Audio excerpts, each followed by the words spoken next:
मंडळी, मी Sam कोळे, Sam Safarnama vlog YouTube channel मी तुमचं पुन्हा एकदा नव्याने स्वागत करतो। कशात मंडळी, बऱ्यात ना, काळजी घ्या। मी सध्या कोकण नगरीमध्ये आणि आज आम्ही चाललो आहे फिरण्यासाठी आसूद या ठिकाणी। सो तिकडे पुरातन काळातील मंदिर आहे, हे दापोलीमधील आसूद या गावी आहे। सो मंडळी, आपण जाऊया तिकडे, पाहूया कशा पद्धतीने हे मंदिर आहे पुरातन काळातील। हे कोकणातील एक प्रसिद्ध ठिकाण आहे, जवळजवळ अनेक वर्षापासून हे मंदिर आहे। सो कशा पद्धतीने आहे आणि आता सध्या त्याची परिस्थिती काय आहे हे सगळं व्लॉगच्या माध्यमातून पाहणार आहोत। त्याच्या अगोदर मी तुम्हाला ओळख करून देतो, इंट्रोड्यूस करून देतो माझ्यासोबत कोण कोण आहेत पार्टनर। सो समोर आहेत, त्यांच्यासोबत ओळख करून देतो तुम्हाला। तर मंडळी, तुम्ही आपलं चॅनल लाईक शेअर सबस्क्राईब करा आणि इंस्टाग्रामला फॉलो करा। साहिल, जितू बाबू, सुशील, आर्टिस्ट सुशीलला। सो हा व्लॉग खूप इंटरेस्टिंग होणार आहे। काय सुशील, काय जोश कसा आहे? मस्त एकदम। बाबू काय सांगशील? एकदम बेस्ट, खूप भारी आहे। जाऊया आता बघायला, आपण पुढे कंटिन्यू हा ब्लॉग पुढे पाहूयात। चला तर मंडळी, या ब्लॉगमध्ये तुम्हीही सहभागी व्हा। कोकणातल्या निसर्गाची मजा घेत हळूहळू आम्ही आसूदच्या दिशेने निघालो। या शुभ्र आकाश, हिरवीगार वनराई आणि त्यातून थेट जाणारे नागमोडी रस्ते हे मनाला अगदी भावून जातात। आपण आता हरणाईच्या घाटात येऊन पोहोचलेलो आहोत। हे दृश्य पाहिल्यानंतर प्रत्येक जण आनंदी होईल, कारण ही तसंच आहे। समुद्राच्या शेजारी वसलेले हे सुंदर असं टुमदार गाव, आणि पाहता क्षणी या गावाच्या कोणीही प्रेमात पडेल असं हे सुंदर असं गाव। घाटमाथ्यावर फोटो काढून पुढचा प्रवास चालू केला। मध्ये असणारा रस्ता आणि दोन्ही बाजूस असलेली हिरवीगार वनराई आणि त्यात लालबुंद माती हे पाहून अगदी मन प्रसन्न होत होतं। जवळजवळ तासाभराचा प्रवास करून आम्ही आसूद या गावी पोहोचलो। गाड्या पार्किंगमध्ये लावून आम्ही इथून पुढचा प्रवास पायी चालू केला। पायी चालत जाण्यात एक वेगळाच आनंद असतो। आंबे, काजू, नारळ यांची झाडं दिसत होती। चक्क एका काजूवर तर अजूनही काजू आले होते। झाडांच्या खाली पडलेला सुका पाचोळा चार तुडवत हळूहळू पुढे जात होता। आमची गँग ही तशी गमतीशीर होती हो। प्रत्येक जण फोटो काढण्यात व्यस्त होतो। कोकणात मिळेल तो रानमेवा जमवत आम्ही हळूहळू पुढे चाललो होतो। कोकणात आल्यानंतर इथला निसर्ग आपल्याला भावतो, आणि या निसर्गात जर आपण सेल्फी घेतला नाही तर काय भाई मजा।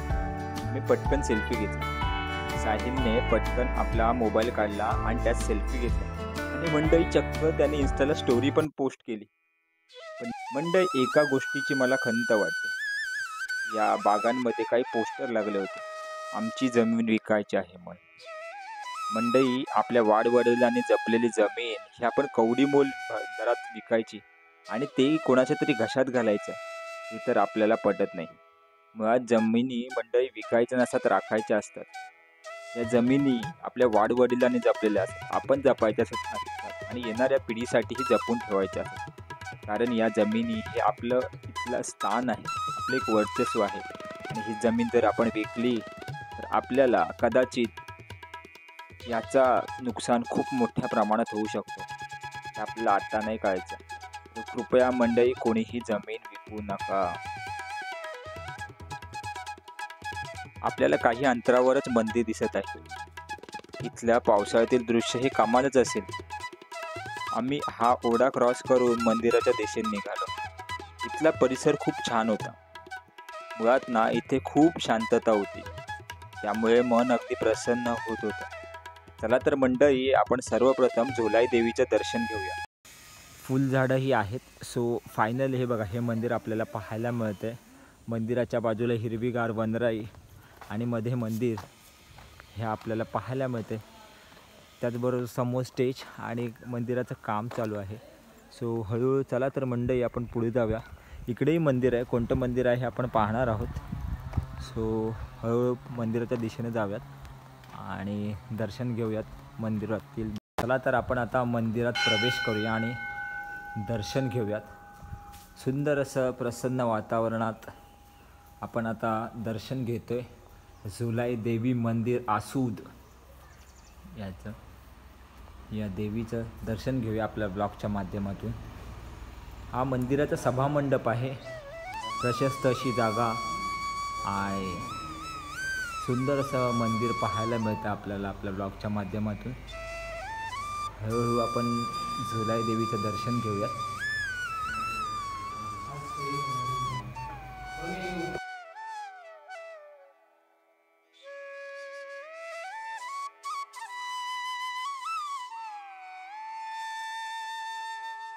मंदिराची रचना ही सुंदर पाहायला मिळत होती. मुळात म्हणजे इथे मोकळी जागा होती. त्यामुळे शरीराला आवश्यक असणारा मोकळा श्वास इथे घ्यायला मिळत होता. मंदिरात आल्यानंतर अगदी प्रसन्न वाटलं. कारण मंदिराच्या गाभाऱ्यात एक पॉझिटिव्ह वाईब्स आपल्याला जाणवत होती. जुलाई देवीचं दर्शन घेताना सुंदर अशी देवीची मूर्ती मन मोहित करते. त्याचबरोबर इथे जुन्या काळातील पाषाणातील देवही पाहायला मिळाले. आम्ही त्यांचंही दर्शन घेतलं.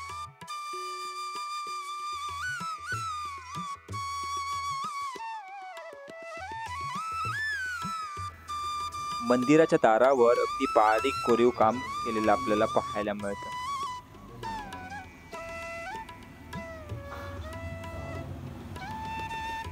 हा मंदिराचा समोरचा सभामंडप आहे आणि इथे बाजूचे जे निसर्ग आहे आपण पाहू शकतो. सो इथेही पुढे मंदिर आहे, आपण तिकडेही जाणार आहोत. मंडळी, झुलाई देवीचं दर्शन झाल्यानंतर आता श्री व्याघ्रेश्वर देव याचं आपण दर्शन घेण्यासाठी चाललेलो आहोत. आणि इकडे पाहू शकता 2 स्तंभ आपल्याला पाहायला मिळतात इथे आणि इथे समोर मंदिर आहे. चला तर मंडळी, कोकणातील पुन्हा एक वेगळ्या देवाचं दर्शन घेण्यासाठी जाऊया. त्या अगोदर तुम्ही जर पाहिलं तर इथे थोडक्यात माहिती आपल्याला ऐतिहासिक जाणून घ्या. ऐतिहासिक वारसा विरगळ थोडक्यात माहिती दिलेली आहे. आणि त्याचबरोबर इथे तुम्ही जर पाहिलं तर पुरातन काळातील मूर्ती आपल्याला पाहायला मिळतात आणि त्यांची पूजा केलेली आहे. अगदी बारीक कोरीव काम आपल्याला इथे पाहायला मिळते. हे बघा. चला तर मंडळी, आपण आता व्याघ्रेश्वर देवाचं दर्शन घेऊयात. आंब्याचं झाड, कोकणात प्रामुख्याने आपल्याला आंब्याचे नारळाचे झाडं पाहायला मिळतात. कासव देवाचं, त्याच्यानंतर नंदीची मूर्ती आपल्याला इथे पाहायला मिळते. नंदी आहे, कासव आहे. हे पुरातन काळातील व्याघ्रेश्वर मंदिर आहे. दत्तगुरूंची मूर्ती आहे.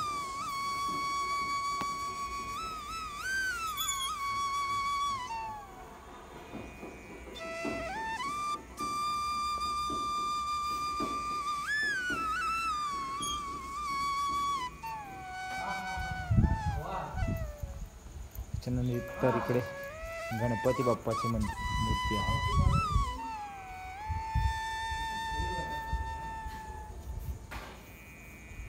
आणि इथे हे व्याघ्रेश्वराचं मंदिर.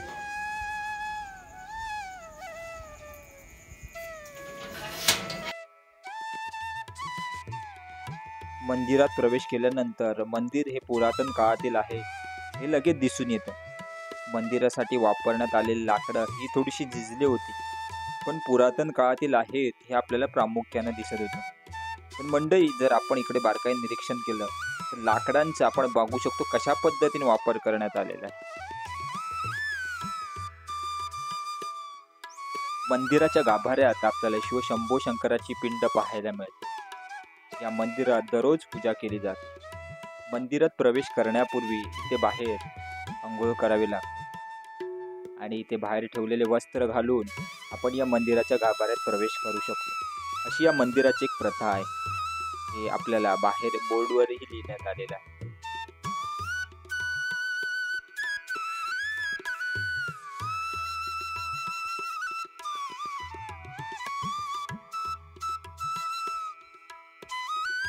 मंडळी, मी तुम्हाला मंदिराच्या वरचा भाग दाखवतो. हा वरचा भाग संपूर्ण लाकडी भाग आहे. त्यामुळे तुम्हाला एक अंदाज येईल हे मंदिर किती जुनं आहे. या मंदिराच्या लाकडांचं जर बारकाईने आपण निरीक्षण केलं तर आपल्याला असं दिसून येतं हे मंदिर खूप पुरातन काळातील आहे. आणि या मंदिरात जे लाकडांवर जी नक्षीकाम केली आहे कोरीव, सुंदर पद्धतीने करण्यात आले आहे. हे लाकडे जर जीर्ण झालं असलं तरी अजूनही मजबूत आहे. याचं एक ज्वलंत उदाहरण आपल्याला इथे पाहायला मिळतं. आणि एकंदरीत सगळं पाहिल्यानंतर आपल्याला एक अंदाज येईल हे मंदिर किती पुरातन काळातील आहे हे.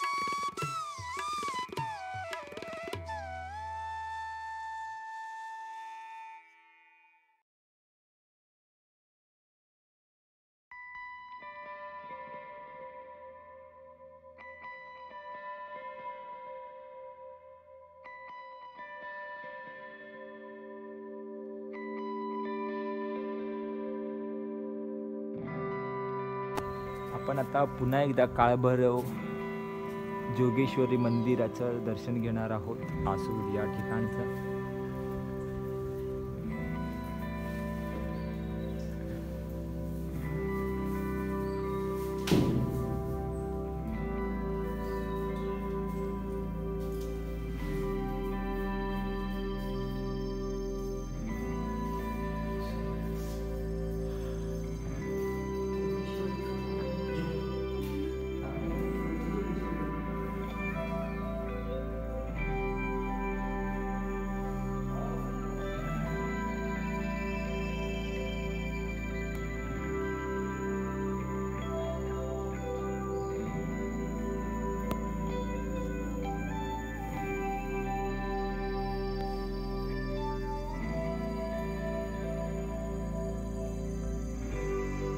आपलं ब्रॅगेश्वर मंदिर हे पाहून झालेलं आहे. खूप छान आणि प्रसन्न वाटलं इथे आल्यानंतर. चला तर मंडळी, आजचा एपिसोड आपण इकडेच थांबवूया. धन्यवाद.